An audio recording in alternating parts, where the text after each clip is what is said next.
সত্যি কি ডিজিটাল মার্কেটিংয়ের ফিউচার চেঞ্জ হয়ে যাচ্ছে?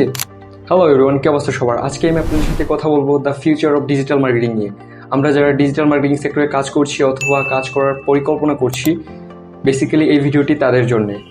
সো আমরা অনেকেই জানি এআই আসার কারণে এখন ডিজিটাল মার্কেটিং সেক্টরে অনেক ইমপ্রুভমেন্ট এসেছে, অনেক কাজ এখন ইজিলি করা যায় এআইয়ের মাধ্যমে। এই চারটি কথা আপনাদের মাথায় রেখে এখন কাজ শুরু করতে হবে আপনাদের ডিজিটাল মার্কেটিং সেক্টরে। নাম্বার 1 হচ্ছে AI marketing. AI will create ads, videos, content automatically. AI এখন ভিডিও, অ্যাডস, কন্টেন্ট তৈরি করছে অটোমেটিক্যালি ওপেন এআইয়ের মাধ্যমে। সো আপনাকে মাস্ট এআই জানতে হবে। নাম্বার 2 হচ্ছে shorts form content. Shorts videos will dominate. Shorts, reels আর টিকটক হবে the future king on platforms like YouTube and TikTok. Number 3 হচ্ছে personal branding. People trust creators more than brands.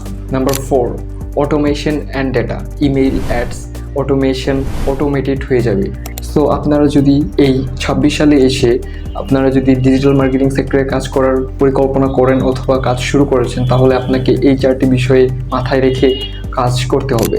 এরকম আরও informative video পেতে পেজটিকে follow দিয়ে YouTube চ্যানেলকে subscribe করতে বলবেন। Thanks for watching. দেখা হচ্ছে নেক্সট ভিডিওতে।